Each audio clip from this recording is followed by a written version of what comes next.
अस्सलाम वालेकुम बच्चों, कैसे हैं आप? ठीक हैं? उम्मीद है आप बिल्कुल ठीक होंगे। तो आज आपका अहम लेक्चर आपके अहम टॉपिक के बारे में है जो आप इंटरमीडिएट सिलेबस में आप पढ़ते हैं, और वो बहुत अहम टॉपिक है और इसको हम डिस्कस करेंगे डिटेल। टाइम हमारे पास बहुत थोड़ा होता है, तो इसलिए हम कोशिश करेंगे ज़्यादा से ज़्यादा डिटेल थोड़े टाइम में आपको दे दिए जाएँ। तो हमारा टॉपिक है इंट्रोडक्शन टू ऑर्गेनिक केमिस्ट्री। मतलब इसमें आपको बहुत सारी चीज़ें आपको समझनी है।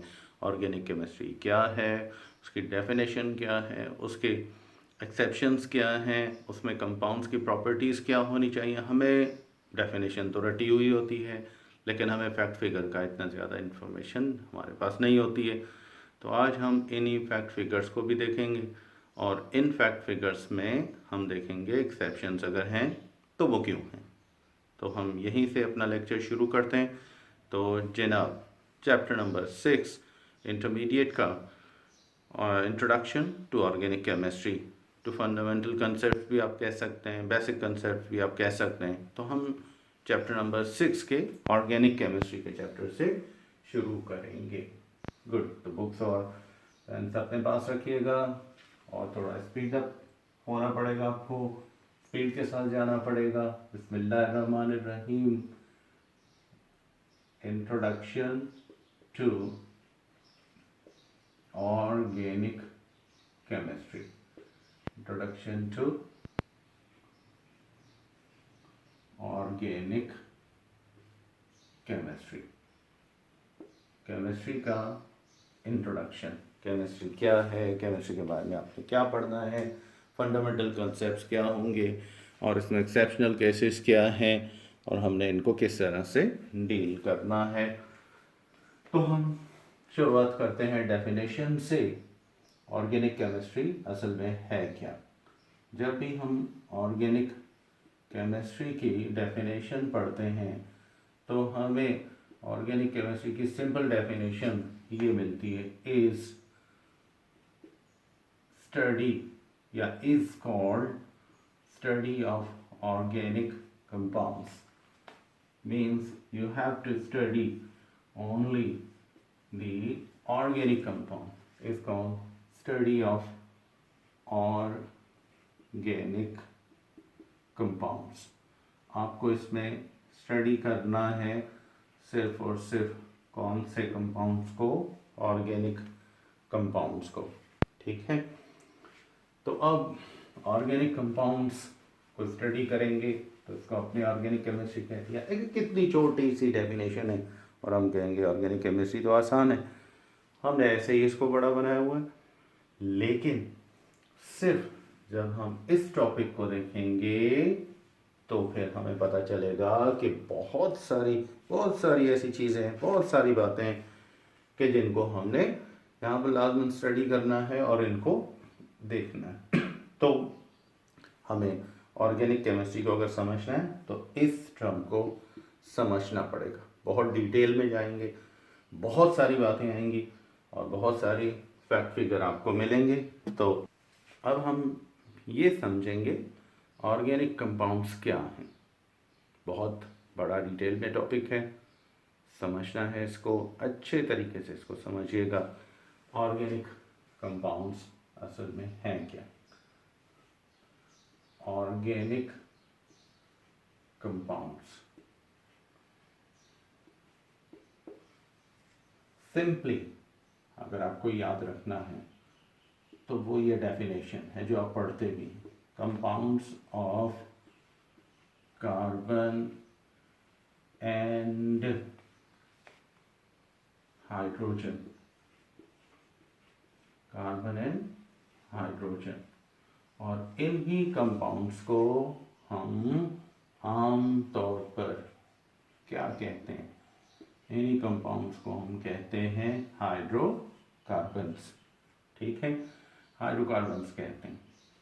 और देयर डेरिवेटिव्स, या फिर हमें क्या करना है? इसके डेरिवेटिव्स के बारे में पढ़ना है। ठीक है, हाइड्रोकार्बन्स कार्बन और हाइड्रोजन के कंपाउंड्स हैं। हाइड्रो वर्ड हाइड्रोजन के लिए इस्तेमाल होता है, कार्बन्स मतलब कार्बन के लिए। तो ये हाइड्रोकार्बन्स होते हैं, इनको हम आमतौर पर कार्बन और हाइड्रोजन के compound, derivatives of the hydrocarbons. अब डेरिवेटिव्स क्या हैं, मतलब जो उनमें से प्रोड्यूस होते हैं, जैसा कि अल्कोहल्स, ठीक है, ऑर्गेनिक कंपाउंड्स हैं, जैसा कि ईथर्स हैं, ठीक है, ईस्टर्स हैं, ठीक है, और कार्बोक्सिलिक एसिड्स वगैरह। तो ये समझ लें ये क्या है, these are the derivatives of the hydrocarbons. और दूसरी डेफिनेशन, पहली डेफिनेशन फर्स्ट हो गई कि हमने ये पढ़ा कि कार्बन और हाइड्रोजन पर मुश्तमिल कंपाउंड्स जो हैं या उनसे बनने वाले कंपाउंड मतलब डेरिवेटिव्स जो हैं, इनको हमने क्या कहा, इनको हमने कहा हाइड्रोकार्बन्स, ठीक है। दूसरी डेफिनेशन वो कौन सी है, वो ये है, दोज कंपाउंड्स, ऐसे तमाम तर compounds in which carbon element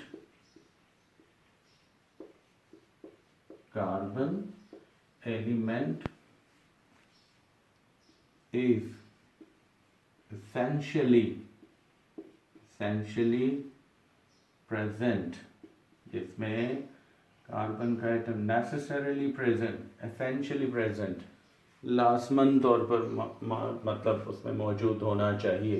देखें कौन कौन से हैं, जैसा कि आपको पता है मीथेन हो गया, उसके बाद इथेन हो गया, ठीक है, उसके बाद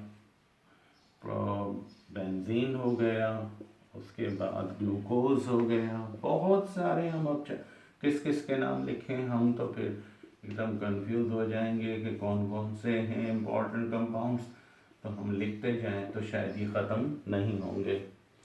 मीथेन, ईथेन, बेंजीन, ग्लूकोज, यहाँ तक के कार्बन टेट्राक्लोराइड भी और मतलब इसको आप ऑर्गेनिक कंपाउंड में शामिल कर सकते हैं। इसमें आप ये देख सकते हैं कि ये वो कंपाउंड्स हैं जिनमें कार्बन और हाइड्रोजन, मतलब कार्बन लाजमी है, एसेंशियल है, ठीक है, मस्ट है, कंपल्सरी है इसका होना। बाकी हाइड्रोजन जो है वो ज़्यादातर होता है, 99% में होता है। अगर कहीं हाइड्रोजन नहीं भी है तो भी ये समझा जाएगा कि ऑर्गेनिक कंपाउंड वो हो सकता है, क्योंकि कार्बन का होना ऑर्गेनिक के लिए ज़रूरी है, लेकिन उसके लिए हाइड्रोजन का होना ज़रूरी नहीं है। चलें, अब ये कुछ समझे ऑर्गेनिक कंपाउंड्स थे जिनके बारे में आपने पढ़ा, जिनकी आपने डेफिनेशन पढ़ी। अब देखते हैं कि कुछ कंपाउंड्स ऐसे भी हो सकते हैं। चले जनाब, अब आपने ये तो समझ लिया, कार्बन कंटेनिंग कंपाउंड्स को आपने क्या कहा, ऑर्गेनिक कंपाउंड्स कहा। लेकिन जो अहम बात है, जो अहम चीज़ है, कभी कभी ऐसा होता है कि कंपाउंड्स जो हैं उनमें कार्बन होगा, लेकिन हम उनको ऑर्गेनिक कंपाउंड्स में नहीं रखेंगे, उसको हम किस में रखेंगे, इनऑर्गेनिक कंपाउंड्स। अब हो गई ना हैरानगी की बात, अभी आप कहेंगे कि आपने अभी बताया कि जिन कंपाउंड्स में कार्बन है वो तो ऑर्गेनिक है, फिर अब ये आप कैसे कह रहे हैं कि जिनमें कार्बन मौजूद है और उसके बावजूद आप उसको किस में रख रहे हैं, इनऑर्गेनिक में रख रहे हैं। वजह क्या है, आसान सी वजह है, सिंपल डेफिनेशन है, देखते हैं। तो इस डेफिनेशन को फॉलो कौन से कंपाउंड्स नहीं करेंगे, एक्सेप्शंस हैं, बहुत ज़्यादा नहीं है, एक्सेप्शंस आर फ्यू, चंद एक्सेप्शंस हैं, याद रखिएगा, बहुत ज़्यादा भी नहीं है। नंबर 1, पहली एक्सेप्शन कौन सी है, ऑक्साइड्स ऑफ कार्बन। कार्बन और ऑक्सीजन जब आपस में डायरेक्ट लिंक करते हैं तो ये कंपाउंड्स अगर बनाएंगे तो ये इनऑर्गेनिक कहलाएंगे, जैसा कि कार्बन मोनोऑक्साइड, कार्बन डाइऑक्साइड और कार्बोनेट्स, या फिर आप यूं कह लें बाई कार्बोनेट्स, हाइड्रोजन कार्बोनेट्स, ये सारे के सारे इनऑर्गेनिक हैं। कार्बन है लेकिन इनऑर्गेनिक है। हम देखेंगे क्यों। फिर उसके बाद नेक्स्ट जो होगा वो है सल्फाइड्स ऑफ कार्बन। किसके compound? Sulphides of the carbon. एक ही कंपाउंड कार्बन डाइसल्फाइड, इसमें भी कार्बन है, सल्फर भी है, लेकिन ये इनऑर्गेनिक में शामिल है। नंबर 3 कौन से हैं? वो हैं साइनाइड्स और साइनेट्स। साइनाइड्स और साइनेट्स, ये जो है साइनाइड्स या साइनेट्स जो हैं, साइनेट CNO और साइनाइड CN, ये भी वो कंपाउंड्स हैं जिनमें कार्बन होगा। Carbon is present but still they are considered to be inorganic compound. Now which one is the next? The next one is metal carbides। metal carbides, ठीक है, carbon और metals यहाँ डायरेक्ट आयनिक बॉन्ड बनाते हैं। Na2C2 sodium carbide, Ca2C2 calcium carbide. तो बच्चों ये वो सारे मतलब चंद ग्रुप्स हैं जिनमें कार्बन तो मौजूद है, लेकिन कार्बन के मौजूद होने के बावजूद इनको आपने किस में रखा हुआ है? इनऑर्गेनिक में रखा हुआ है। वजह क्या है? बिकॉज, यहाँ तो हम सिंपल लिख देंगे, because they do not contain properties of organic compound, क्योंकि इनमें ऑर्गेनिक कंपाउंड्स की प्रॉपर्टीज जो हैं वो नहीं हैं। ऑर्गेनिक कंपाउंड्स की इनके अंदर कोई भी प्रॉपर्टी नहीं है, तो इसलिए आपने इसको किसमें कंसिडर कर लिया? मतलब ये वो कंपाउंड्स हैं, कार्बन रखते हैं, लेकिन बावजूद इसके इसको आपने किस में शामिल करा हुआ है? इसको आपने शामिल किया हुआ है इनऑर्गेनिक में, क्योंकि इनके अंदर कोई ऑर्गेनिक कंपाउंड्स की प्रॉपर्टी नहीं है।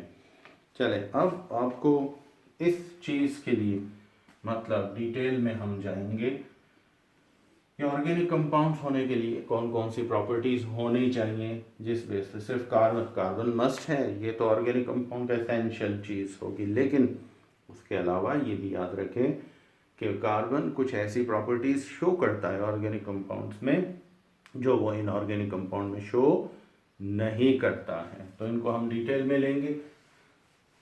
तो उससे पहले थोड़ा सा मैं आपको डिटेल्स में लेकर जाऊंगा, और वो डिटेल्स किसके बारे में हैं? वो बच्चों डिटेल्स हैं हिस्ट्री ऑफ ऑर्गेनिक केमिस्ट्री का। ऑर्गेनिक केमिस्ट्री कहाँ से शुरू हुई और कौन कौन से इसके सेटअप्स थे, और ये हिस्टोरिकल बैकग्राउंड कौन कौन सा, मतलब इसके अंदर आपको पता है कि चेंजेस आती रहीं, उसके बाद आखिर ज़रूरत क्या पड़ी कि इसको बनाना पड़ा। तो हिस्टोरिकल बैकग्राउंड में जब हम जाएंगे तो हमें पता चलेगा कि इसकी हिस्ट्री जो है वो बहुत पुरानी है ऑर्गेनिक केमिस्ट्री की। उसकी वजह जनरली हम ये तो नहीं कह सकते कि बहुत जैसे साइंस इतनी ज़्यादा पुरानी, ये है तो केमिस्ट्री के बाद में ही, लेकिन as compare to biochemistry organic chemistry जो है, इनऑर्गेनिक केमिस्ट्री, ये दोनों थोड़ा सा समझो सेंचुरीज अगो इनको क्लासीफाई किया गया था। और इनको क्लासीफाई क्यों किया गया, वजह क्या थी? वजह बहुत आसान सी थी। उस वक्त भी हम इनको सल्फाइड्स को, कार्बोनेट्स को, ऑक्साइड्स को और कार्बाइड्स को इनऑर्गेनिक में ही रखते थे। साइंसदान समझते थे इनके अंदर ऑर्गेनिक कंपाउंड्स की प्रॉपर्टीज़ नहीं है, पहले प्रॉपर्टीज डिसाइड हो चुकी थी। तो उसके बाद अब ज़रूरत पेश ये आई उनको कि वो कंपाउंड्स जिनके अंदर कार्बन ऑर्गेनिक प्रॉपर्टीज़ शो करता है, वो क्या है? वो हमारा नेक्स्ट टॉपिक है। तो वो शो करता है, तो वो क्या, कौन से प्रॉपर्टीज़ अगर उसके अंदर हैं, तो वो कंपाउंड अगर हम प्रिपेयर करना चाहते हैं, बनाना चाहते हैं, तो उन्होंने बहुत कोशिश की कि वो ऑर्गेनिक कंपाउंड्स बनाए। लेबॉर्ट्री में boiling technique, distillation technique, fractional distillation उन्होंने टेक्निक, क्रिस्टलाइजेशन की टेक्निक इस्तेमाल की। बहुत सारे जो भी लेबॉर्ट्री मेथड्स थे वो यूज़ किए गए, इनऑर्गेनिक कंपाउंड्स को यूज़ किया गया, लेकिन उनको सक्सेस नहीं मिली। वजह क्या थी? साइंसदानों ने बहुत गौर किया, वो समझ नहीं पाए, लेकिन जब थोड़ा सा उन्होंने गौर किया तो बात समझ में आ गई। बात ये थी, फिर यही ऑर्गेनिक कंपाउंड इन्होंने कहा कि हमें कहाँ से मिलते हैं, और किया, पता चल गया ये तो जानवरों के अंदर, जैसा कि फैट्स हो गए, कार्बोहाइड्रेट्स हो गए, प्रोटीन हो गए, अमाइनो एसिड्स हो गए, ठीक है, और लिपिड्स हो गए, वाइटामिन्स हो गए, चलते जाएं बहुत सारे डिफरेंट हाइड्रोकार्बन्स हो गए, मीथेन गैस हो गई, ये सब चीज़ें जानदार, एनिमल्स एंड प्लांट्स। आपको पता है आज भी ये थ्योरी हम कंसिडर करते हैं कि एनिमल्स और प्लांट्स जो हैं वो एक मेजर सोर्स हैं किसका? ऑर्गेनिक कंपाउंड्स का, क्योंकि उनके बॉडी के अंदर ये बनता है। आज भी प्लांट्स को आप कार्बन मोनोऑक्साइड और वाटर दे दें तो वो फोटोसिंथेसिस के ज़रिए इनऑर्गेनिक मटेरियल को ऑर्गेनिक में चेंज कर सकता है। तो ये प्लांट्स में प्रॉपर्टी मौजूद है। हाँ, एनिमल्स जो हैं वो ये कर सकते हैं कि प्लांट्स के बने बनाए ऑर्गेनिक कंपाउंड्स को और ऑर्गेनिक कंपाउंड में चेंज कर सकते हैं। तो ये प्रॉपर्टी इनऑर्गेनिक का ऑर्गेनिक में चेंज होना सिर्फ प्लांट्स में पॉसिबल था, या फिर उनका ख्याल था हो सकता है एनिमल्स में ये हो। वजह उनसे पूछी गई क्या है, तो वजह उन्होंने कौन सी बताई? वजह बताई the one and only the force of life, जिंदगी की ताकत। जिंदगी की ताकत है तो समझो वो ऑर्गेनिक कंपाउंड वो चीज़ बना सकती है। जिसमें ज़िंदगी नहीं है, डेड सेल्स हैं, they can not synthesise the organic compounds. और इसी थ्योरी को एक जनरल कंसेप्ट बनाकर, एक आइडियल कंसेप्ट बनाकर, एक थ्योरी बनाकर पेश किया गया। और इस थ्योरी को पेश करने वाले साइंसदान का नाम था लेवोजियर। लेवोजियर का तो आपने नाम सुना होगा। तो वाइटल फोर्स थ्योरी लेवोजियर ने जनरली पेश की थी। ये थ्योरी लेवोजियर ने बनाई और इसका नाम ही लाइफ पे रखा, और इसको इसने नाम दे दिया वाइटल फोर्स थ्योरी। क्या नाम दे दिया? Vital force theory. याद रखें, लव ये वर्ड वाइटल का मतलब, वाइटल मीन्स लाइफ, जिंदगी। तो इस थ्योरी के मुताबिक अगर हम इसको समझना चाहें तो सिंपल और आसान सी, अकॉर्डिंग टू दिस थ्योरी, इस थ्योरी के मुताबिक ऑर्गेनिक कंपाउंड्स जो हैं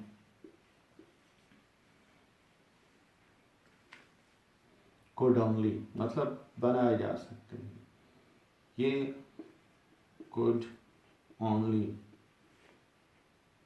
prepared, मैं synthesize नहीं लिख रहा क्योंकि ये फिर वर्ड आपको कभी कभी, तो prepare to synthesize बात ही की, could only prepared by animals, ठीक है, और प्लांट्स। ये सिर्फ और सिर्फ बन सकती हैं किसमें? एनिमल्स में और प्लांट्स में ये बन सकते हैं। बिकॉज, क्योंकि दे पजेस लाइफ, क्योंकि वो अपने अंदर कौन सा कैरेक्टर रखते हैं?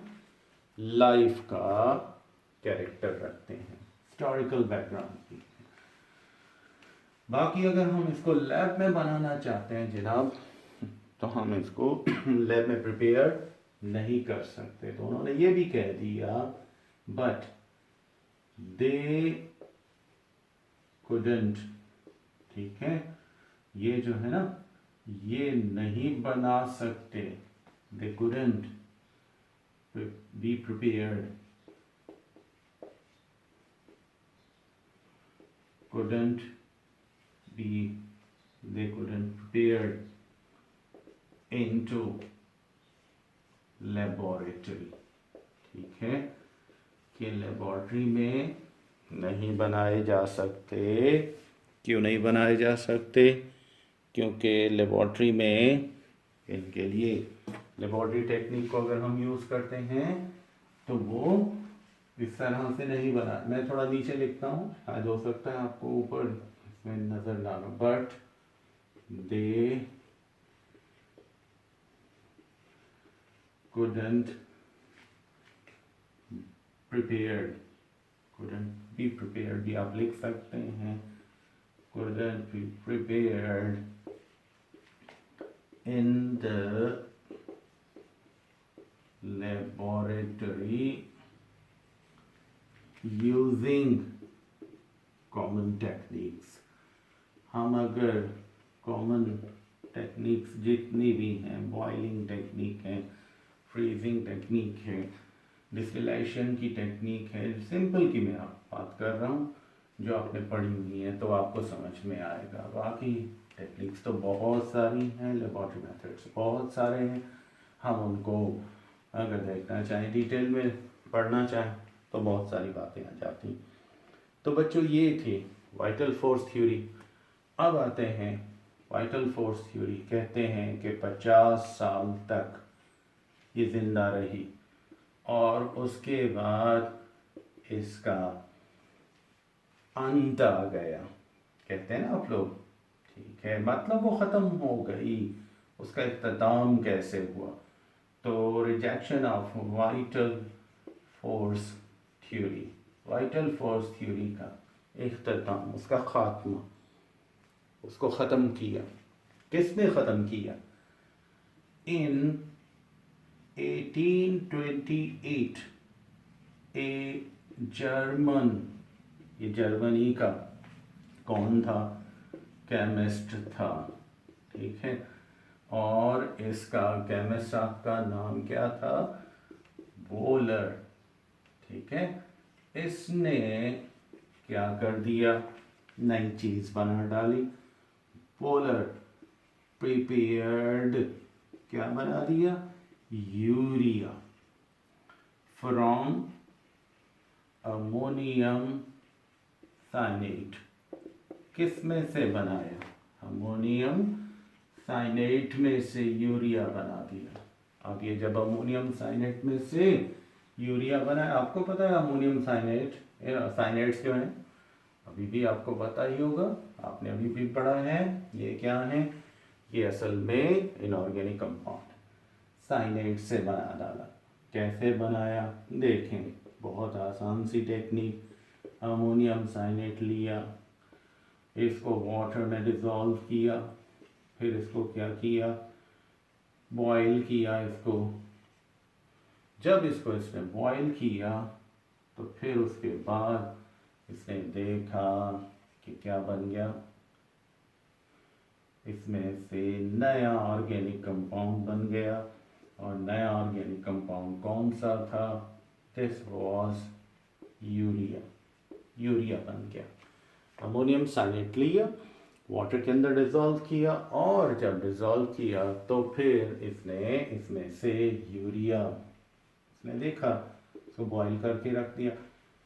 वो असल में देखना चाहता था कि यूरिया जो है वो असल में वाटर में, मतलब वो देखना चाहता था अमोनियम साइनेट, उसकी सॉल्युबिलिटी बॉइलिंग के साथ आया बढ़ती है या कम होती है। तो उसने असल में यही करना था, लेकिन इत्तेफाक जब बना दिया बॉईल करके तो उसने देखा सारा डिज़ोल्व हो गया। जब उसको रख दिया सैंपल को, तो जब ठंडा हुआ तो उसमें से स्मेल आने लगी, यूरिन, यूरिया वर्ड जो यूरिन में से निकला, स्मेल ऑफ यूरिन, क्योंकि यूरिया नेचुरली एनिमल्स के यूरिन में ये शामिल होता है, ऑर्गेनिक कंपाउंड है।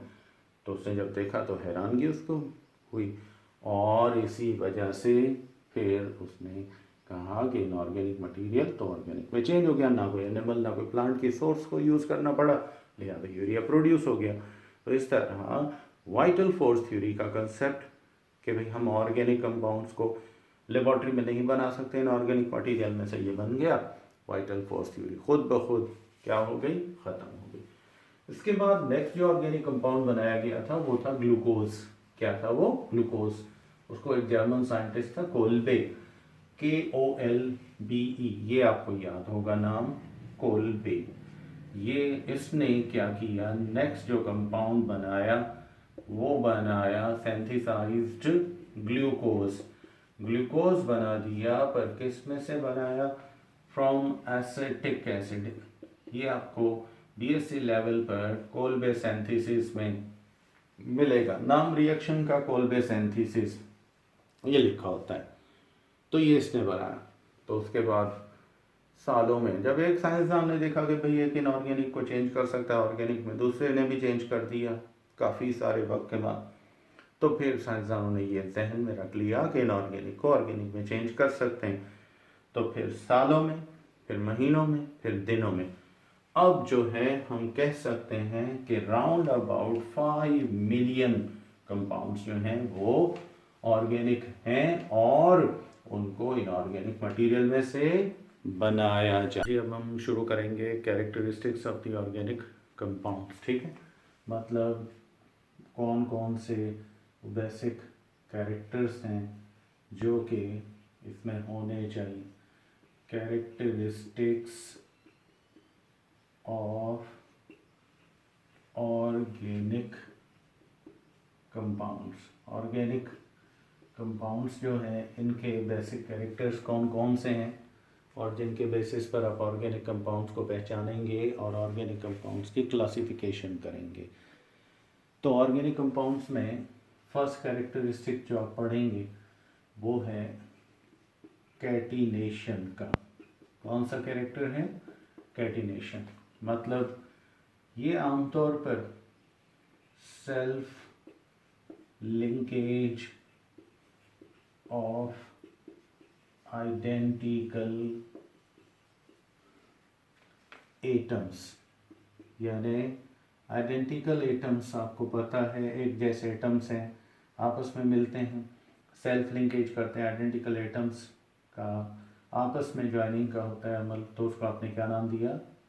Self linkage of the identical atoms to form a long chain. और फिर जब ये मिल जाएंगे आपस में तो फिर ये एक बहुत बड़ी क्या बनाते हैं? चेन बनाते हैं। तो फिर इसको आप क्या कहते हैं? कैटिनेशन कहते हैं।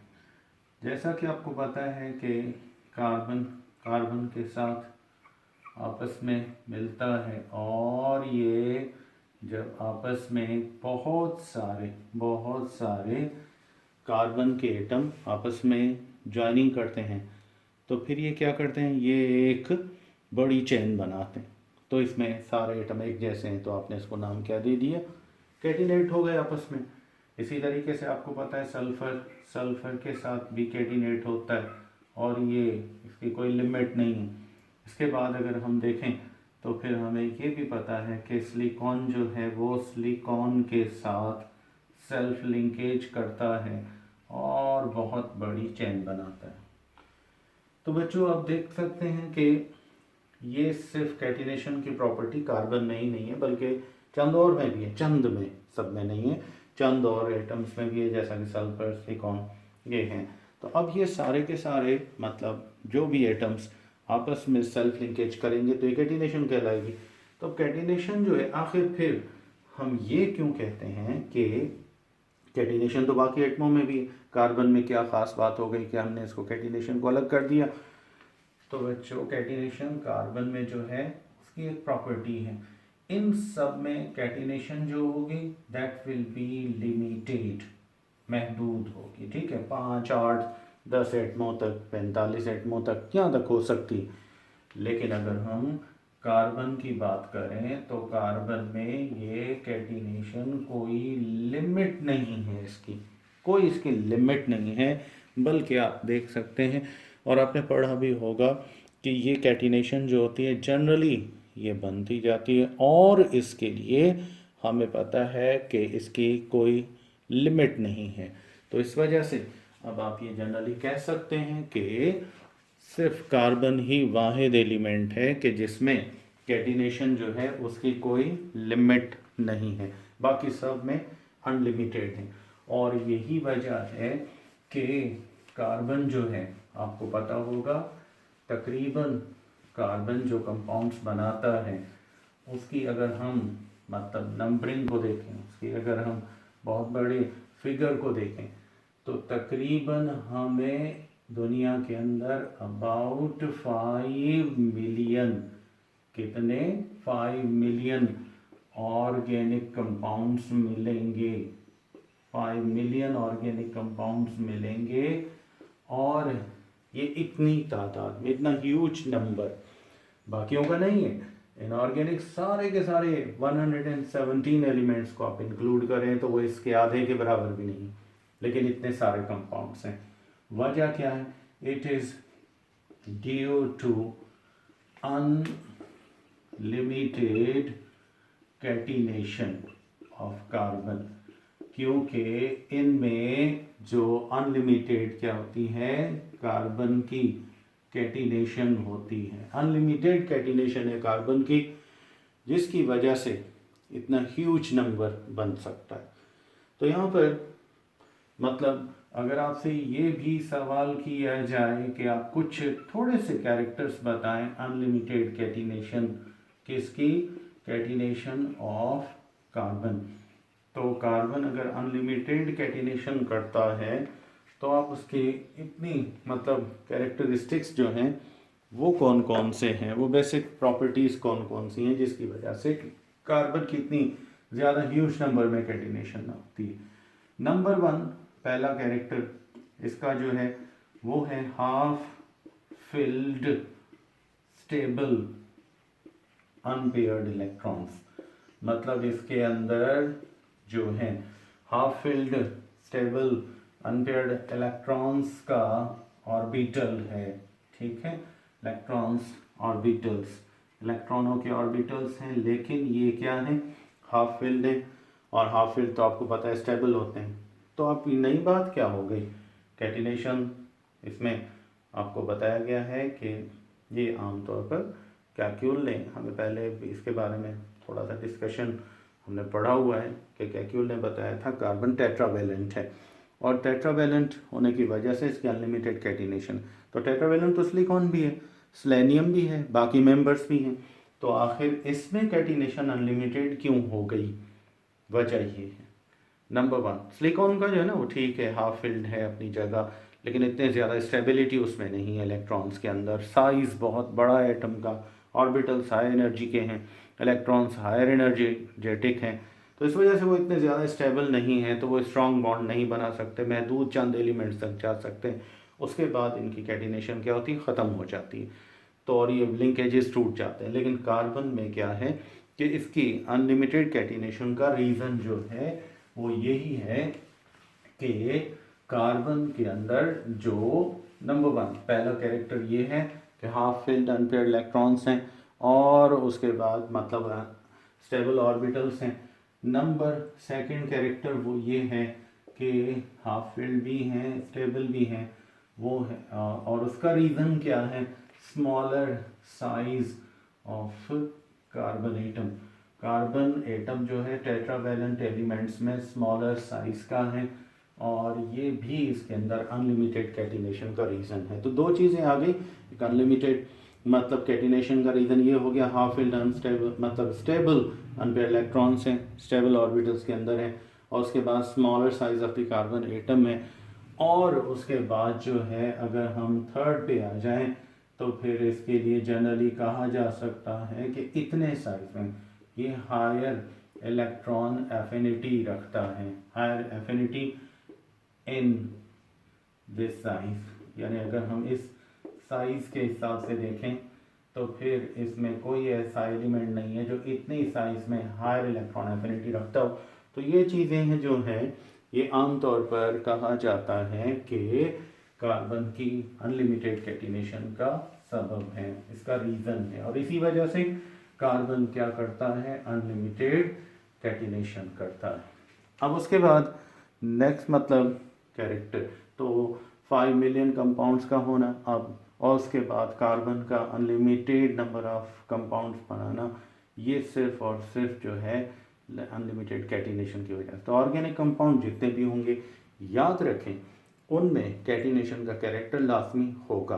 तो जहाँ कार्बन कैटिनेशन की प्रॉपर्टी शो करेगा तो ऑर्गेनिक कैरेक्टर कहलाएगा कार्बन का, अगर कैटिनेशन शो नहीं करता है तो फिर ये पॉसिबल है कि वहाँ इनऑर्गेनिक कैरेक्टर हमें मिलेगा। अब आते हैं सेकंड नेक्स्ट कैरेक्टर की तरफ, और मोस्ट इम्पॉर्टेंट है, कौन सा है, this is called a homologous series, ठीक है। ये होमो मीन्स सेम, लॉगस वैसे तो हम कहते हैं बहस को, आर्ग्यूमेंट्स को, यहाँ पर कहा जाएगा मतलब प्रॉपर्टीज़। तो सेम प्रॉपर्टीज़ जो हैं उनके लिए हम टर्म क्या इस्तेमाल करेंगे, क्या यूज़ करेंगे, होमोलॉगस सीरीज़ यूज़ करेंगे। और आगे वर्ड जो सीरीज़ है ये तो आपको पता ही है, सीरीज़ टर्म हम कहाँ यूज़ करते हैं, सीरीज़ टर्म हम यूज़ करते हैं ग्रुप के लिए। किसके लिए यूज़ करते हैं, ग्रुप के लिए। तो हम कह सकते हैं कि ग्रुप और series of organic compounds, series of organic compounds है, group of organic compounds having same chemical, same functional group. याद रखें इनका फंक्शनल ग्रुप जो है वो क्या होना चाहिए, वो सेम होना चाहिए। ठीक है।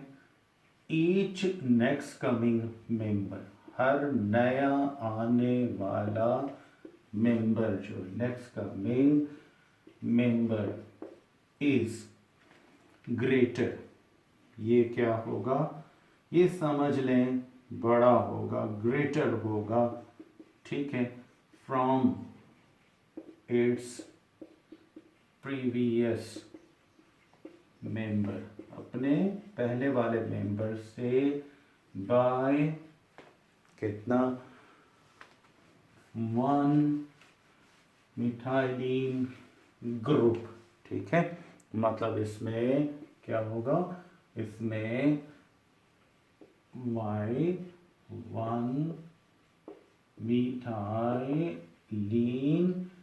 और आप इसको दूसरा नाम क्या दे सकते हैं, और मीथीन यानी CH2 ग्रुप।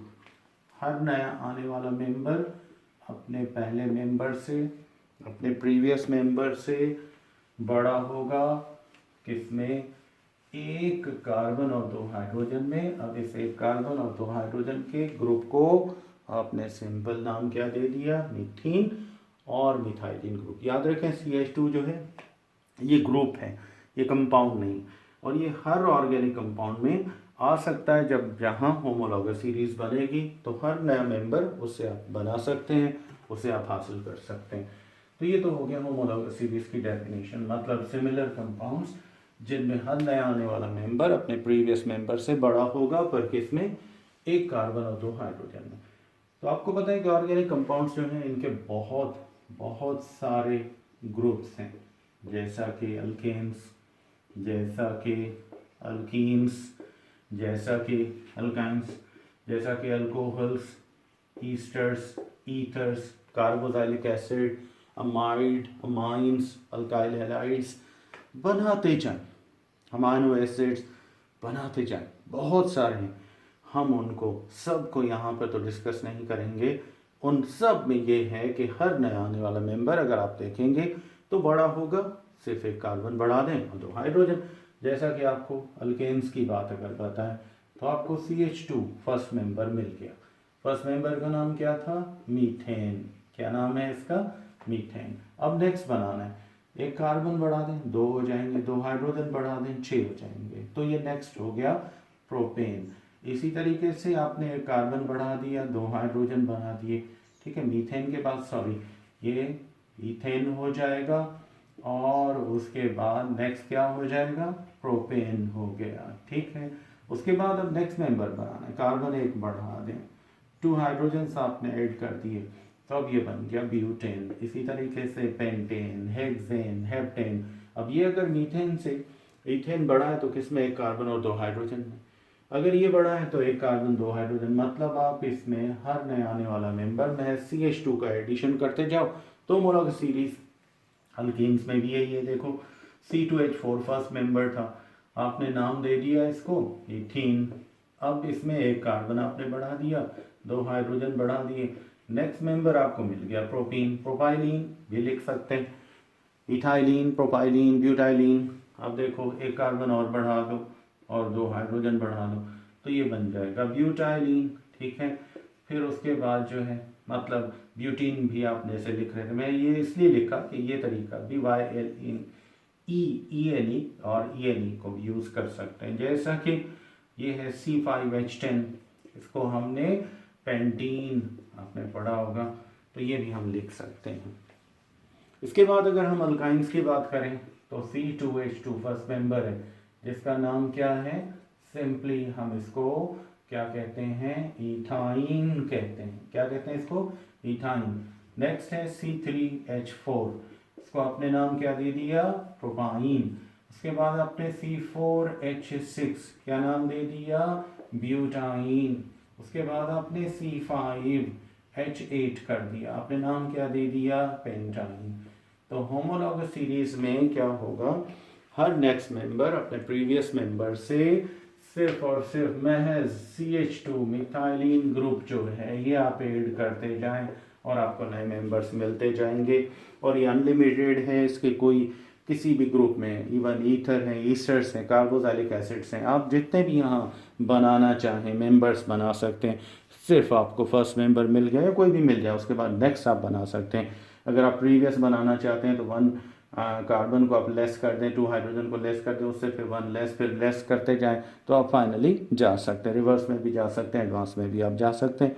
तो ये किसी भी कंपाउंड में होमोलॉगस सीरीज बनाने का ये थे। तो ये होमोलॉगस सीरीज हर मतलब ऑर्गेनिक कंपाउंड का कैरेक्टर है। तो कोई ना कोई अगर आपको एक ऑर्गेनिक कंपाउंड मिलता है तो आप ये जान लें कि इसके बाकी मेंबर्स भी होंगे और इसमें एक पूरी सीरीज होगी, एक पूरा ग्रुप होगा, ठीक है। तो हम इसी को मतलब डिस्कस करते हैं आगे। अब देखते हैं कि होमोलॉगस सीरीज जो है इसके कैरेक्टरिस्टिक्स क्या होंगे, बेसिक प्रॉपर्टीज क्या होंगी। तो हम अगर होमोलॉगस सीरीज के कैरेक्टरिस्टिक्स को देखें तो ये हर एक की होमोलॉगस सीरीज में आपको अलग अलग मतलब कैरेक्टर्स मिलेंगे, लेकिन कॉमन चीज़ें हर होमोलॉगस सीरीज, हर ग्रुप के अंदर जो सिमिलर प्रॉपर्टीज सब मेंबर्स की हो सकती वो कौन सी होंगी। मतलब इसमें पहला कैरेक्टर ये होगा कि ईच होमोलॉगस सीरीज जो है, हर होमोलॉगस सीरीज जो होगी has a fixed functional group, उसका एक ही फिक्स क्या होगा, फंक्शनल ग्रुप होगा। ऐसे नहीं है कि एक मेंबर का फंक्शनल ग्रुप दूसरा है और तीसरे का तीसरा है। तो सॉरी, यहाँ पर मैंने असल में होमोलॉगस के बजाय लिख दिया था होलोलॉगस, तो मैंने इसको होमोलॉगस, इसको आप पढ़ेंगे।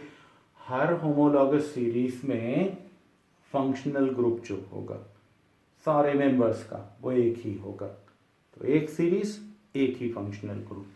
जैसा कि ईथर्स हैं तो उसमें आपको पता है कि ईथर्स में ऑक्सीजन सब में कॉमन होगा।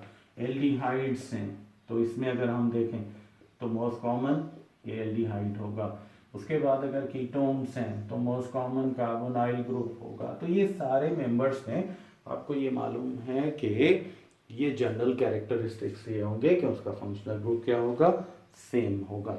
तो अब अगर फंक्शनल ग्रुप सेम है तो सारे मेंबर्स केमिकल प्रॉपर्टीज में क्या होंगे, वो सेम होंगे। ऑल मेंबर्स, तमाम तर जो मेंबर्स हैं of homologous series, homologous series के बाकी तमाम तर मेंब्रान जो हैं वो क्या होंगे, हैव सेम केमिकल प्रॉपर्टीज। इनकी समझ लें केमिकल प्रॉपर्टीज सारे मेंबर्स की क्या होंगी, एक होंगी। अगर एक में डबल बॉन्ड एक है तो बाकी सारे मेंबर्स में भी एक होगा, एक में ट्रिपल बॉन्ड है तो सारे में, अगर यहाँ एक ऑक्सीजन है एक मेंबर में तो बाकी सब में भी एक एक होगा। यहाँ अगर इन एल्डिहाइड्स में क्या है, कार्बोनाइल है, तो बाकियों में भी होगा। तो इस तरह बच्चों ये चीज़ आप याद रखिएगा कि हमेशा फंक्शनल ग्रुप सेम है तो फिर केमिकल कैरेक्टर भी क्या होगा, ये भी सेम होगा। तो केमिकल प्रॉपर्टीज सेम क्यों हो गई, क्योंकि इनका फंक्शनल ग्रुप क्या था, सेम हो गया। अब आते हैं, आपको पता है कि होमोलॉगस सीरीज में हम अक्सर यूँ भी कह सकते हैं फर्ज करो हम अल्केन्स की मिसाल लेते हैं, इसको हम बाद में देखते हैं, पहले हम ये देखते हैं कि थर्ड कैरेक्टर कौन सा, फिर इसको हम समझेंगे। वो ये है कि ऑल मेंबर्स, जो भी मेंबर्स हैं ऑफ होमोलॉगस सीरीज, जो कि होमोलॉगस सीरीज के हैं, एक ही सीरीज है, पजेज ये रखते हैं, ठीक है, पजेज डिफरेंट फिजिकल कैरेक्टर्स, इनके जो फिजिकल कैरेक्टर्स हैं, फिजिकल प्रॉपर्टीज हैं, ये सब की सेम नहीं होंगी। वजह क्या है? वजह ये है, यानी प्रॉपर्टीज, फिजिकल प्रॉपर्टीज क्यों चेंज हो गई? इट इज ड्यू टू, मतलब हम ये कह सकते हैं इसका reason, it is due to different, ठीक है, क्या है, molecular masses of all members, जितने भी मेंबर्स हैं इनके मॉलिक्यूलर मासेस जो हैं वो क्या हैं, वो चेंज हैं, different molecular masses of different members, her member का अलग अलग मॉलिक्यूलर मास है, तो इस वजह से क्या होगा, इनकी फिजिकल प्रॉपर्टीज जो है वो चेंज हो जाएंगी। याद रखें मॉलिक्यूलर मास जो है वो कौन सा कैरेक्टर है, this is a physical character, तो फिजिकल प्रॉपर्टी फिजिकल प्रॉपर्टीज को ही चेंज कर सकती है, लिहाजा जहाँ मासेस चेंज होंगे तो समझ लें फिजिकल प्रॉपर्टीज भी चेंज होंगी।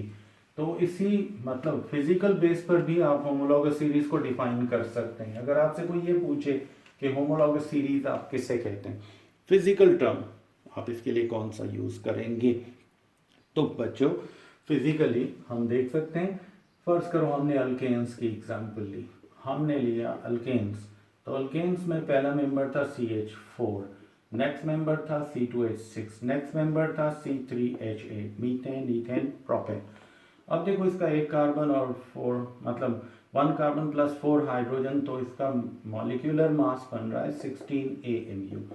अब समझो 16 AMU हो गया, इसमें एक कार्बन आपने बढ़ा दिया 12 AMU, तो ये बढ़ गया, 2 हाइड्रोजन आपने बढ़ा दिए 2 AMU, ये बढ़ गया, तो समझ ले जहाँ CH2 का इजाफा हो रहा है तो वहाँ मास में कितना चेंज आएगा। अगर मोल के हिसाब या आप एटमो के हिसाब से लेते हैं तो AMU, या फिर अगर आप मोलर मास के हिसाब से लेते हैं तो फिर ग्राम्स।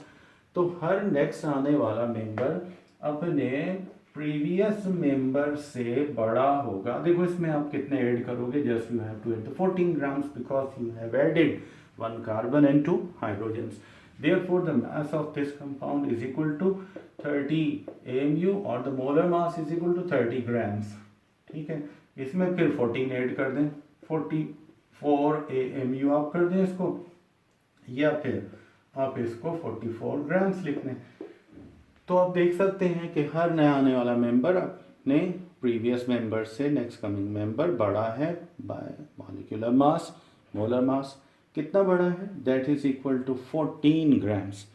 तो 14 ग्राम्स तक ये मास बढ़ रहा है, इस वजह से जैसे ही मॉलिक्यूलर मास हम डाउनवर्ड मेंबर्स हम लेते जाएंगे तो मॉलिक्यूलर मासेस क्या होंगे, ये बढ़ते जाएंगे। मॉलिक्यूलर मासेस बढ़ रहे हैं मतलब चेंज हो रहे हैं, तो इसका मतलब है फिजिकल प्रॉपर्टीज क्या होंगी, चेंज होंगी। तो इसलिए हर मतलब वो कंपाउंड्स का ग्रुप जिसमें हर नया आने वाला मेंबर अपने प्रीवियस मेंबर से बाय मास कितना बड़ा होना चाहिए, हेवी होना चाहिए, 14 ग्राम्स हेवी होगा, तो ऐसे कंपाउंड्स की सीरीज को आप क्या कहेंगे, होमोलॉगस सीरीज कहेंगे। तो ये होमोलॉगस सीरीज को फिजिकली भी आप इस तरह बाय मास आप इसको डिफाइन कर सकते हैं। अब देखते हैं कि कौन कौन से कैरेक्टर्स हैं जो मास बढ़ने से चेंज होंगे या कैरेक्टरिस्टिक्स जो हैं वो चेंज हो जाएंगी।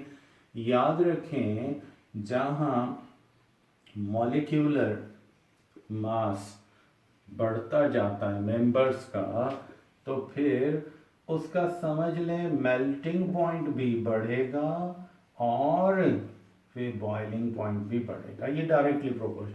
Higher molecular mass higher melting and boiling point, lower मतलब मॉलिक्यूलर मास तो लोअर मेल्टिंग और बॉइलिंग पॉइंट। तो इसलिए समझें कि अल्केन्स में CH4 मीथेन जो है ये लोएस्ट मेल्टिंग और बॉइलिंग पॉइंट रखने वाला मेंबर है, ठीक है।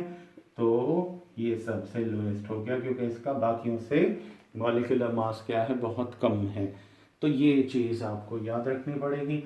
और इसमें अगर हम अल्केन्स में देखें तो अल्केन्स में ये चीज़ हमें इसमें डायरेक्ट मिल जाती है। और अल्केन्स में आगे क्या होगा कि हर सीरीज में अगर पहले मेंबर्स जो आएंगे तो वो क्या होंगे, वो गैसेस होंगे, ठीक है।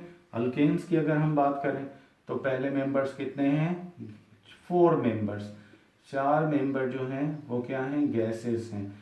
उसके बाद अगर हम नेक्स्ट में जाएं तो अगर नेक्स्ट मेंबर्स होंगे गैसेस के बाद तो क्या होंगे, लिक्विड्स होंगे। तो ये 4 मेंबर मतलब carbon number 1 to carbon number 4 तक ये होंगे।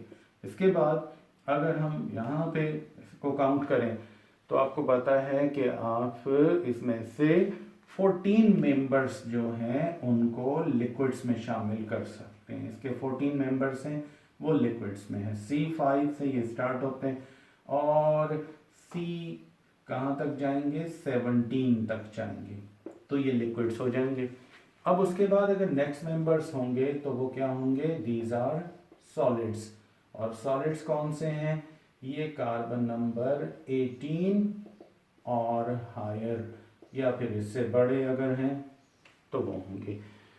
तो हमेशा मॉलिक्यूलर मास अगर लोअर है तो स्टेट गैसेस की होगी, उससे हायर है तो लिक्विड्स की होगी, उससे हायर है तो फिर सॉलिड्स होंगे। तो इस तरह हम इस होमोलॉगस सीरीज में फर्स्ट मेंबर्स अगर होंगे तो पहला स्टेट अगर होगा तो कौन सा होगा, गैसेस का, दूसरा होगा लिक्विड्स का, तीसरा होगा सॉलिड, अगर वो मासेस कम रखते हैं। अगर पहले लिक्विड्स हैं तो नेक्स्ट सॉलिड्स होंगे, अगर सॉलिड्स हैं तो आगे फिर सारे सॉलिड्स होंगे। इसके बाद मॉलिक्यूलर मास जो है ये याद रखें, मॉलिक्यूलर मास जो है वो आम तौर पर हम जो बात कर रहे हैं ऑर्गेनिक कंपाउंड्स की बात कर रहे हैं, तो इनमें ये ऑलमोस्ट क्या करेगा, ये इन्वर्सली प्रोपोर्शनल होगा किसके साथ, सॉल्युबिलिटी इनटू वाटर।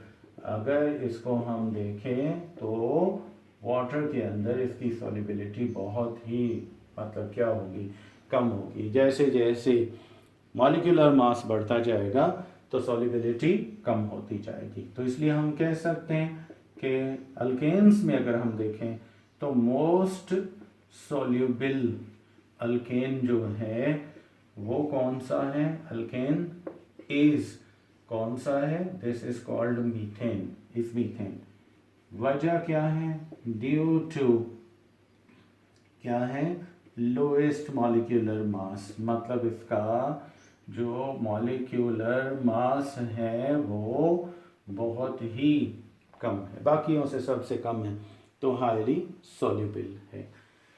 उसके बाद हर मतलब होमोलॉगस सीरीज का एक पर्टिकुलर फॉर्मूला होता है। याद रखें नंबर 6 में नंबर नहीं लगा रहा था जिसमें 2 कैरेक्टर आपने, 4 तो पहले आपने पढ़ लिए, फिर आपने पढ़ा केमिकल प्रॉपर्टीज़ के बारे में, फिर आपने पढ़ा फिजिकल के बारे में। तो जनरली हमने 6 कैरेक्टर्स को डिफाइन कर दिया। अब 7th कैरेक्टर कौन सा होगा, वो ये है कि ईच होमोलॉगस सीरीज, हर एक होमोलॉगस सीरीज में क्या होगा, हैज ए फिक्स्ड क्या होगा, मॉलिक्यूलर भी लिख सकते हैं और ग्रुप फॉर्मूला, ठीक है। मॉलिक्यूलर होना चाहिए या फिर क्या होगा, ये ग्रुप फॉर्मूला होगा, तब वो होमोलॉगस सीरीज बनेगी। ऐसे नहीं है कि किसी फॉर्मूला के बगैर, जैसा कि आपको पता है अल्केन्स हैं तो अल्केन्स का ग्रुप फॉर्मूला क्या है, CnH2n+2। n जो नंबर ऑफ कार्बन्स को शो करता है, याद रखिएगा n नंबर ऑफ कार्बन्स को शो करता है। तो आगे हम इनको फिर और फर्दर डिटेल्स में लेकर जाएंगे। यहाँ सिर्फ हमने ये इसका ग्रुप फॉर्मूला है, या फिर RH ये हो गया, ये अल्काइल ग्रुप है। या फिर आर आर, ये भी आप लिख सकते हैं। तो ये फार्मूले हैं अल्केन्स के लिए। अब अल्कीन्स के लिए क्या फार्मूला होना चाहिए, CnH2n, ये हो गया। या फिर इसको आप यूँ लिख सकते हैं R C double bond CH2, यहाँ पर अगर आप CH लिखना चाहें, बॉन्ड्स पूरे कर दें तो ये लिख सकते हैं। अल्काइंस जैसा कि आपको पता है इसका भी ग्रुप फॉर्मूला है CnH2n-2 या फिर RC ट्रिपल बॉन्ड CH, ये आप लिखेंगे। तो बच्चों इसमें ये चीज़ याद रखें कि ये अगर अल्केन्स की होमोलॉगस सीरीज है तो आप कंफर्म कर सकते हैं इस फार्मूले से। अल्कीन्स की है तो आप इससे कंफर्म कर सकते हैं, अल्काइंस की है तो आप इससे कंफर्म कर सकते हैं। अल्काइल हैलाइड का भी फार्मूला होगा, कार्बोक्सिलिक एसिड्स का भी फार्मूला होगा। तो इस तरह हम यहाँ पर ये कह सकते हैं कि हर होमोलॉगस सीरीज जो है वो अपने अंदर एक अलग से फार्मूला रखता है जिसके ज़रिए उसके मेंबर्स बनाए जा सकते हैं, फर्दर मेंबर्स, या फिर उसके मेंबर्स की आइडेंटिफिकेशन की जा सकती है। तो अब आपको मालूम हो गया कि ऑर्गेनिक कंपाउंड्स जो हैं वो ऑर्गेनिक क्यों कहलाते हैं। कार्बन का होना सिर्फ ज़रूरी नहीं है, बल्कि उनमें न सिर्फ कैटिनेशन होनी चाहिए बल्कि उनमें होमोलॉगस सीरीज भी बननी चाहिए। यहाँ तक क्लियर हो गया। अब आते हैं थर्ड प्रॉपर्टी, वो कौन सी है, इसको कहा जाता है आइसोमेरिज्म। क्या कहते हैं इसको, आइसोमेरिज्म। यहाँ पर तो मैं आपको इन शॉर्ट ये बता रहा हूँ, लेकिन आइसोमेरिज्म पर मेरा एक अलग से पूरा डिटेल में बहुत बड़ा टॉपिक है, बहुत बड़ा टॉपिक है, बहुत सारे फैक्ट फिगर्स हैं। अलग से आपको इसका मैं एक लेक्चर आपको दूंगा और वो लेक्चर आपका इंशाल्लाह जल्द ऑनलाइन होगा। तो उसमें हम आइसोमेरिज्म को इन डिटेल लेंगे। यहाँ सिर्फ चूँकि कैरेक्टरिस्टिक्स की बात हो रही है, सम प्रॉपर्टीज़ की बात हो रही है, तो इस वजह से हम यहाँ पर इसको सिंपली डिफाइन करेंगे, ना इसके ज़्यादा डीप में थॉरोली का अलग से आपको एक कैरेक्टर, क्योंकि ये अलग से टॉपिक भी है। तो आइसोमेरिज्म की डेफिनेशन क्या है, वो ये है कि कंपाउंड्स हैविंग सेम, कंपाउंड्स जो हैं इनका क्या होना चाहिए, सेम मॉलिक्यूलर फॉर्मूला।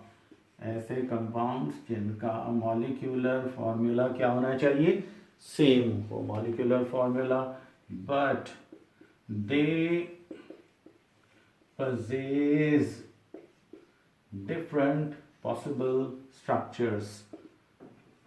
अलबत्ता वो क्या होने चाहिए, इनके डिफरेंट क्या होने चाहिए, पॉसिबल स्ट्रक्चर्स होने चाहिए। ठीक है, तो फिर आर कॉल्ड, इनको क्या कहोगे, आइसोमर्स कहोगे। एंड फेनोमेना, और फिर इस प्रोसेस को हम क्या कहेंगे, इज कॉल्ड आइसोमेरिज्म। इसको हम आइसोमेरिज्म कहेंगे। मैं यहाँ पर लिख देता हूँ ताकि आपको ये चीज़ जहन में रहे कि ये क्या चीज़ है। आइसोमेरिज्म जो है इसको फिर कहा जाएगा। तो बच्चों ये जो चीज़ है यहाँ तक, ये तो हो गई डेफिनेशन कि कंपाउंड्स हैं, सेम मॉलिक्यूलर फार्मूला है, लेकिन स्ट्रक्चर्स चेंज हैं। तो फिर आपने इनको क्या कह दिया, आइसोमर्स कह दिया, और इस अमल को आपने क्या कहा, आइसोमेरिज्म आपने कहा। तो ये आइसोमेरिज्म जो है ये कैसे होती है, किस तरह होगी, और इसमें मतलब कैरेक्टर्स क्या होंगे। देखिए मैंने एक फार्मूला लिखा C6H12O6 मैंने लिखा। अब आपसे पूछें कि ये किसका फार्मूला है, आप यकीनन आप कहेंगे ग्लूकोज का है, लेकिन फिर मैं कहूँगा कि भाई ये ग्लूकोज का तो है, लेकिन यही C6H मान लेते हैं ग्लूकोज का है, लेकिन यही आपको फार्मूला मिलेगा C6H12O6 किसका मिलेगा, ये आपको फ्रक्टोज का भी मिलेगा। इसके बाद यही फार्मूला आपको ग्लैक्टोज का भी मिलेगा, यही फार्मूला आपको पायरिनोज का भी मिलेगा, यही फार्मूला आपको किसका मिलेगा, आपको ये फरनोज का भी मिलेगा।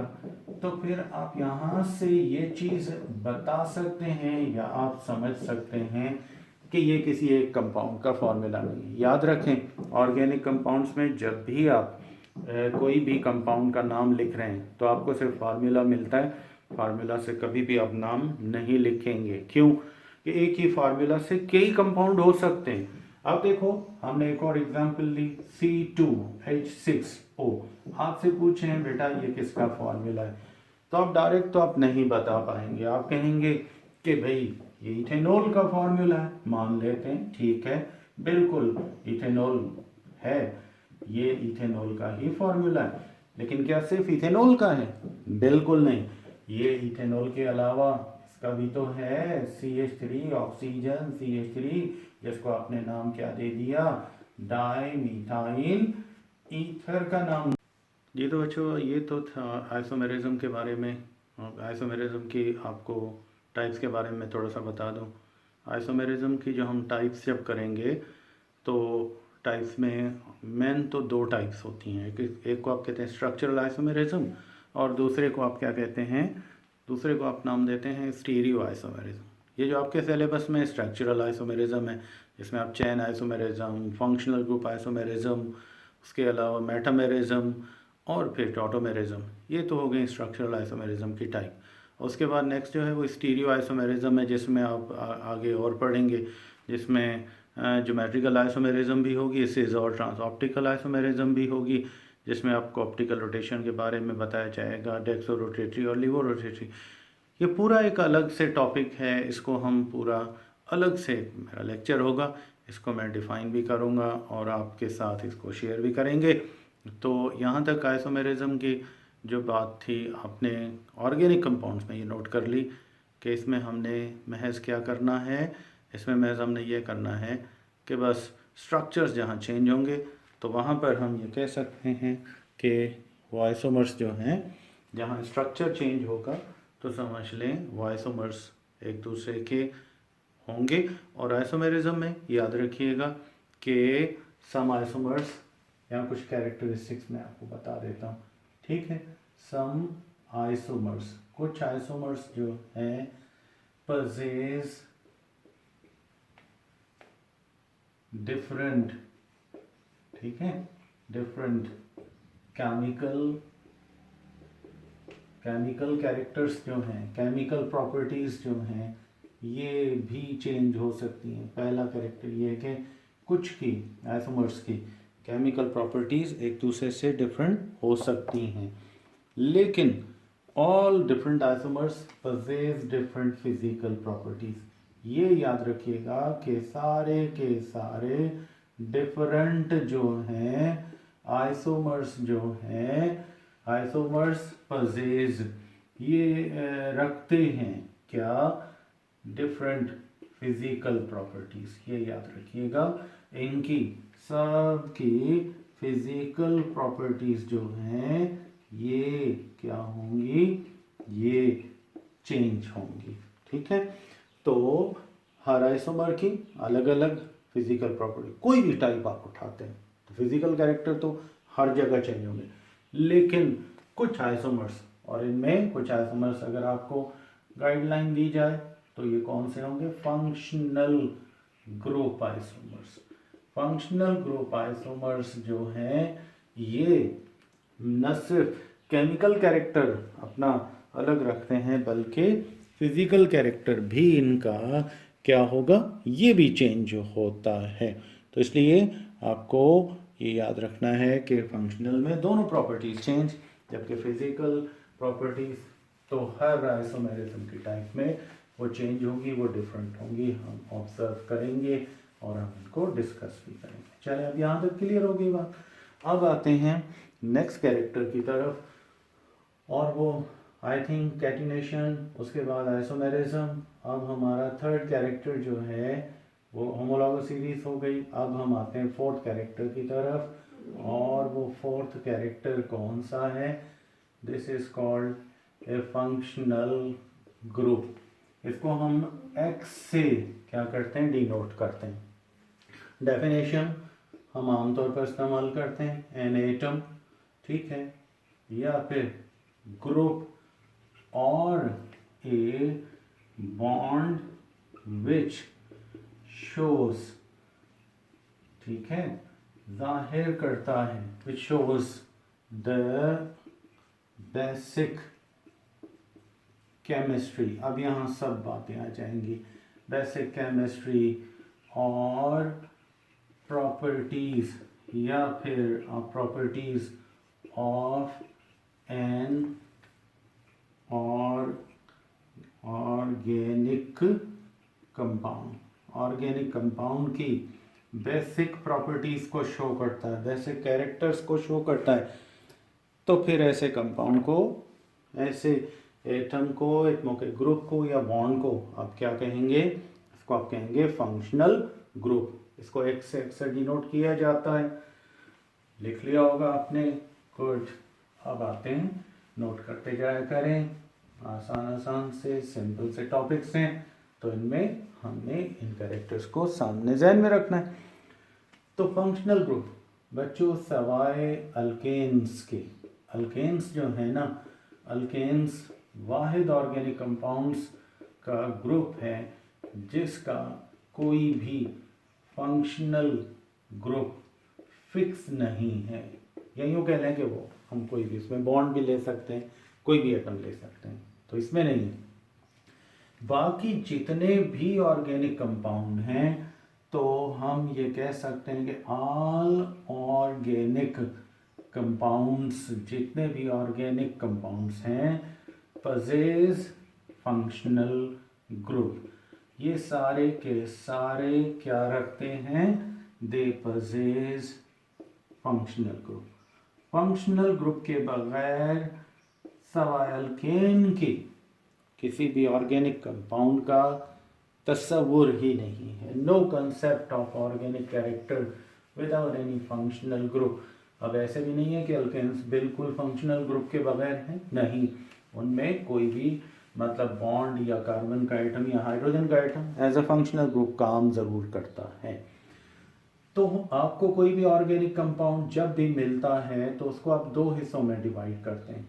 उसका फर्स्ट पार्ट जो है उसको आप आर मतलब कार्बन की चेन से आप उसको लिखते हैं, और एक्स जो है ये कोई भी एटम या एटमों का ग्रुप हो सकता है, इवन हम इसको बॉन्ड में भी शामिल करें। तो ऑर्गेनिक कंपाउंड के दो हिस्से बनाएंगे। नंबर 1 पहला कार्बन चेन पर ये हिस्सा मुश्तमिल होगा, इसमें कार्बन और हाइड्रोजन होंगे, इसको हम कहते हैं inactive part of organic compound. और दूसरा हिस्सा जो दूसरे एटमों पर अदर एटम्स देन ऑक्सीजन और हाइड्रोजन, इसको हम क्या कहते हैं? इसको हम कहते हैं फंक्शनल ग्रुप। क्या कहते हैं इसको?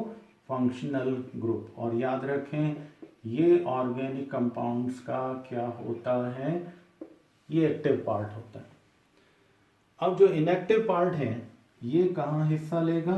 ये सिर्फ चेंज कर सकता है ऑर्गेनिक कंपाउंड के कौन कौन से कैरेक्टर्स को, कौन सी प्रॉपर्टीज को चेंज करेगा। ये सिर्फ इफेक्ट करता है या चेंज कर सकता है किसको? फिजिकल प्रॉपर्टीज को ये चेंज कर सकता है। और उसके बाद ये जो एक्स वाला है मतलब एक्टिव पार्ट या फंक्शनल ग्रुप जिसको आप कह रहे हैं, ये क्या करेगा? ये केमिकल प्रॉपर्टीज को, केमिकल बिहेवियर को, केमिकल कैरेक्टर्स को ये मतलब इफेक्ट करता है। तो रिएक्शंस में हमेशा ये हिस्सा लेगा एटम या एटमों का ग्रुप, ये इनएक्टिव पार्ट रहेगा, ये कोई इफेक्ट मतलब रिएक्शन के दौरान इस पर कोई असर नहीं होगा। ये महज फिजिकल प्रॉपर्टीज जैसा कि melting point, boiling point, viscosity, इनको चेंज करने का सबब होगा।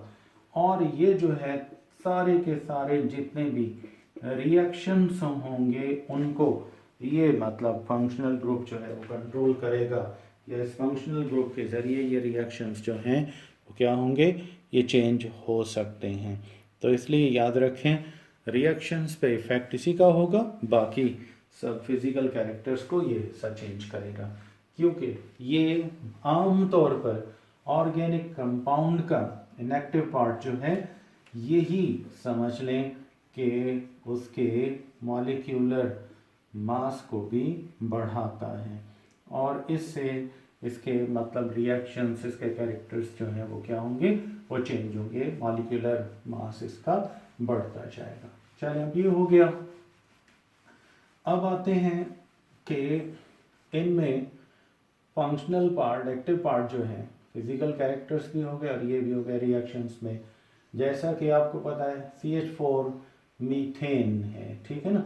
तो अगर हम मीथेन की बात करते हैं तो ये 100% कैरेक्टर किसका रखता है, मीथेन का रखता है। आपने महज रिएक्शन में क्या किया, इसका एक एटम हटा दिया क्लोरीन, अब ये बन गया क्लोरोमीथेन। अब समझ लें क्लोरोमीथेन जो है ये 90% जो है इसका कैरेक्टर कौन से ग्रुप का इसके अंदर आ गया है, क्लोरो ग्रुप का आ गया है। बाकी 10% कैरेक्टर इसके अंदर किसका है, महज मीथेन का हो सकता है, या लेस देन 10 भी हो सकता है। तो ये पॉसिबल है। तो देखें सिर्फ एक एटम को आपने चेंज किया, पूरे का पूरा कंपाउंड का 90% उसकी नेचर, उसका कैरेक्टर चेंज हो गया। तो बच्चों इसमें फंक्शनल ग्रुप्स जो हैं, सिर्फ अल्केन्स में कोई भी फंक्शनल ग्रुप नहीं है। बाकी जितने भी ऑर्गेनिक कंपाउंड, अल्कीन्स में डबल बॉन्ड, अल्काइंस में ट्रिपल बॉन्ड, और ईथर्स में ऑक्सीजन और अल्काइल ग्रुप हैं। ये पूरा लिस्ट आपको मैं इसी लेक्चर में आप डाउनलोड करेंगे, वो मौजूद होगी, और वो उस लिस्ट में आप देखेंगे कि कौन कौन से ऑर्गेनिक कंपाउंड हैं। तो देखते हैं वो लिस्ट कौन सी है। नेक्स्ट आपको लिस्ट में ये सारे फंक्शनल ग्रुप जो हैं वो मिल जाएंगे। चल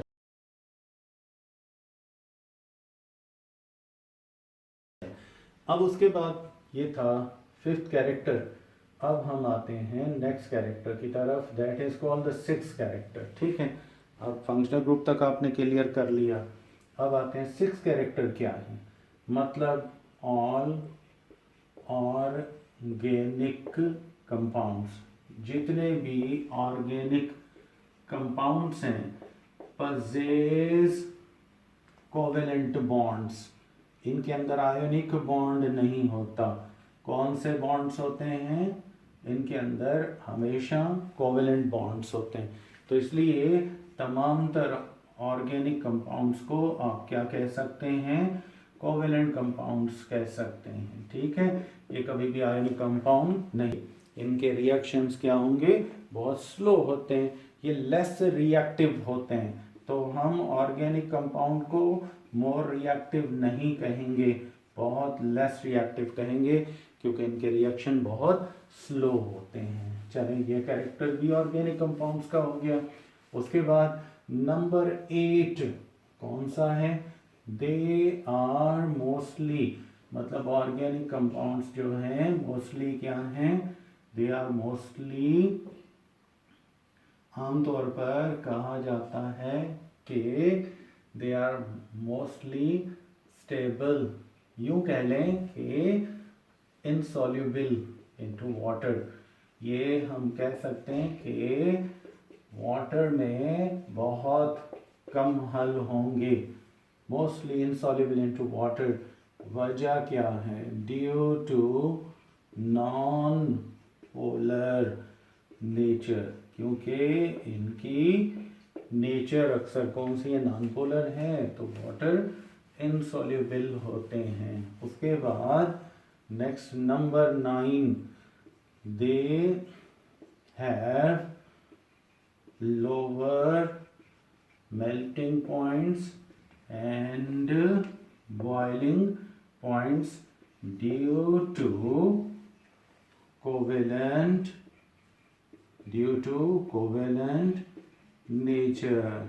कोवेलेंट नेचर है, इस वजह से इनके मेल्टिंग और बॉइलिंग पॉइंट्स क्या होंगे, बहुत कम होते हैं। ठीक है, और उसके बाद number 10, they are found in the form of molecules. ये हमेशा मॉलिक्यूलर फॉर्म में मिलते हैं। They are found in molecules या मॉलिक्यूलर फॉर्म, क्योंकि आपको पता है कोवेलेंट कंपाउंड्स जो हैं वो बाय नेचर मॉलिक्यूल बना सकते हैं। तो बच्चों ये था आज आपका लेक्चर, जिसमें आपने पढ़ा, आपको बताया गया कि ऑर्गेनिक कंपाउंड्स क्या हैं, ऑर्गेनिक कंपाउंड्स की प्रॉपर्टीज़ क्या हैं, उनके बेसिक कैरेक्टर्स क्या हैं, जैसा कि इनको हम इनऑर्गेनिक कंपाउंड से अगर अलग कर देते हैं तो वजह क्या है। तो हमने इसमें पढ़ा आइसोमेरिज्म हो गई, कैटिनेशन हो गई, उसके बाद होमोलॉगस सीरीज़ हो गई, उसके बाद इनका फंक्शनल ग्रुप हो गया, और उसके बाद इनके कुछ और जनरल कैरेक्टरिस्टिक्स थे जिनको हमने यहाँ पर पढ़ा। तो ये यहाँ पर हमारा ये टॉपिक आज कंप्लीट हो गया। अब नेक्स्ट टाइम किसी और टॉपिक के साथ आपका लेक्चर स्टार्ट होगा। उम्मीद है आपने इसको समझा होगा और नेक्स्ट टाइम फिर हाज़िर होंगे। टिल देन अल्लाह हाफिज़।